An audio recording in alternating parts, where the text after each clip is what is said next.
The next thing was there was returns, from my son, and in the replies from my son, the police were apologising, we've got this evidence as well, to my son for having to take him for Portugal to be interviewed over this matter, and they assured him that this matter was now closed and he wouldn't be bothered ever again.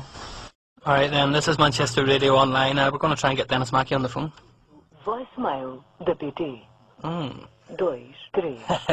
His phone's off. It was worth an effort. Robert, your hands are tied on this issue because obviously for legal reasons you can't discuss this case, or the issue of Denis Mackie, but let it be known that this man is, by all accounts, and I don't think that you could find a single person on this earth that would deny that Denis Mackie did abuse sexually his daughter. So it's a crying shame that this man's free, that there isn't a bit of a manhunt going on for him, and I just tried to give him a ring there on his Portuguese number. You're listening to the Tony Legend Show, and we're discussing the case of Hollie Greig, as we have been doing all night. Dave out in the Beefit. Dave, so good to hear from you, sir. He says, whoa, what a horrific story. Defies belief in this day and age. My heart goes out to them. Get it on the front pages, Tone. And we're trying to, Dave, but our hands are tied in a lot of ways, but we're doing our best with this radio show, getting the word out, and I know that a lot of people are obviously horrified by this story, and you can hear from Anne, who is Hollie's mum, and you're going to hear a little bit from Hollie herself, and Robert's in the studio here with me, and you can hear that there is definitely a story to be told here. And I think the bottom line, allegations can be made, and at the end of the day everyone is innocent till proven guilty, but what we need is a proper investigation of this here, and for no more cover-up from the Scottish Government and from the Crown Office and from is it the Lord Advocate up there, Robert? Yes, it is the Lord Advocate there, and so that's the person I'm particularly concerned about. Yeah, and I will tell you a little bit about that. Yeah, we would like to see this come to a court of law where evidence can be put on show and public record, and people who have serious allegations against them can have a chance to defend themselves. But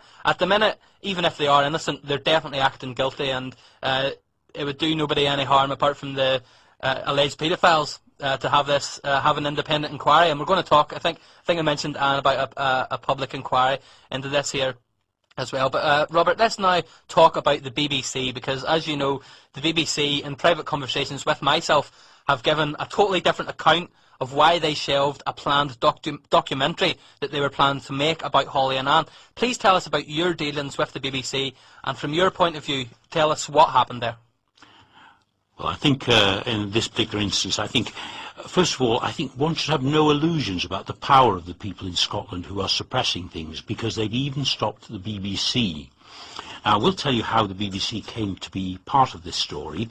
The first item about the case came out on the 19th of April 2009, and it came through the Scottish News of the World from journalist James Mulholland.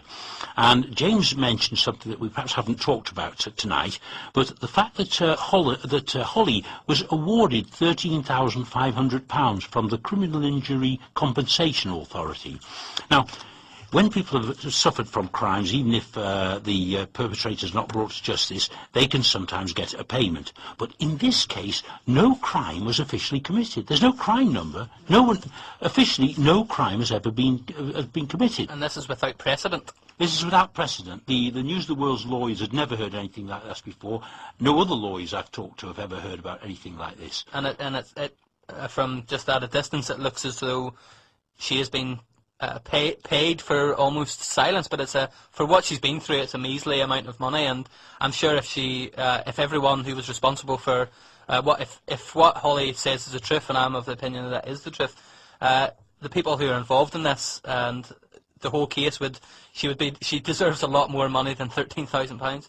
Well, very much so, Tony. Of course, it's not about money, as you know. Of course, yeah, but I mean, this is the kind of last thing that's on the minds. Yeah, but they've been given money as a victim of crime, yes. But at the same time, they're saying that she isn't a victim of crime. Yes. So you can't have it both ways. They've recognised that she has been a victim, and they have given her money, a small amount of money. But yeah, it needs to go further. We need to have a crime case. We need to have an investigation. We need to have someone in the dock. We need to have, if they're innocent, let's see the evidence and have them found innocent. If they're guilty, on the other hand, they have to go to prison. That's right. I think I'd like to sort of make a point at this, as we talked about money on that one, Tony. And this is, again, for all the kind people who've offered to make donations for Anne and Hollie, for any help that they give legally and all the rest of it. Now, after a discussion with Anne and Hollie, between us, we have decided, and it's Anne's decision at the end of the day, that we don't want any money at all. It's not about money, and although it's very, very kind of people to make these offers, and we've had plenty of them, we just like to say, please don't be offended, but we don't want any money at all. You can support us in other ways by chasing up some of these people who are trying to pervert the course of justice and suppress things. In all those kind of ways, you can help us, but Anne does not want any money, so thank you very much for your... But getting back to the issue of the BBC, because... right, I'll start from the beginning. Before I even spoke to you, Robert, yeah. I phoned it, and I'd heard your story, and I'd watched it online. I decided to ring the BBC.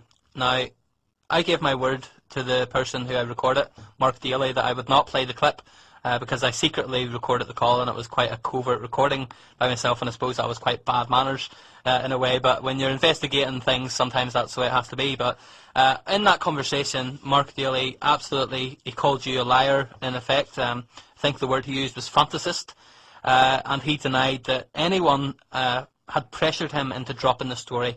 Mark Daly told me that it was his decision and his decision only to drop the story.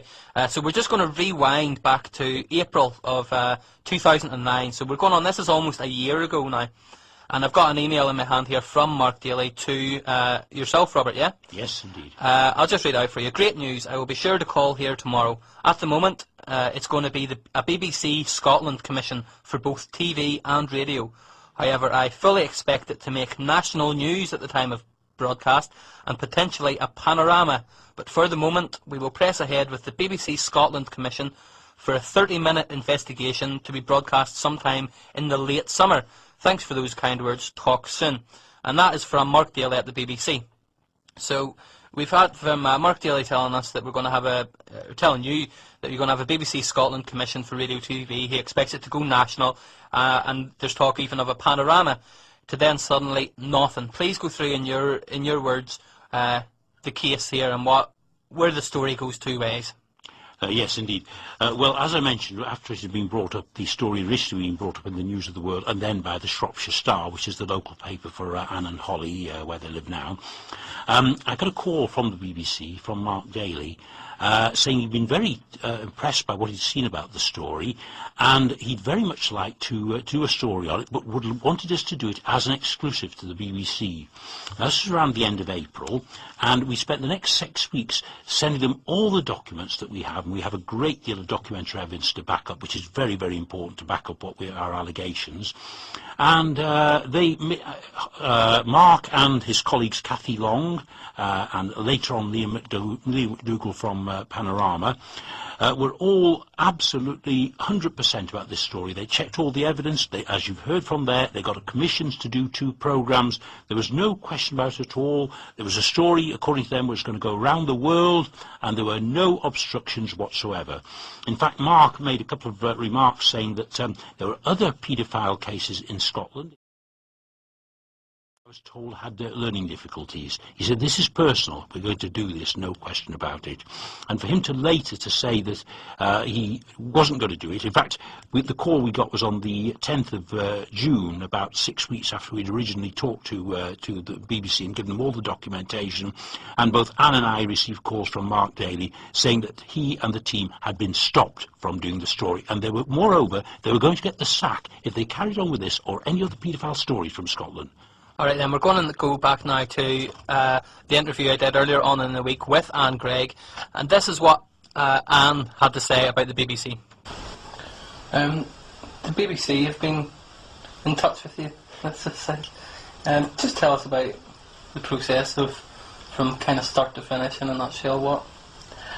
Well, we're approached by the BBC to do. We got a commission, in fact.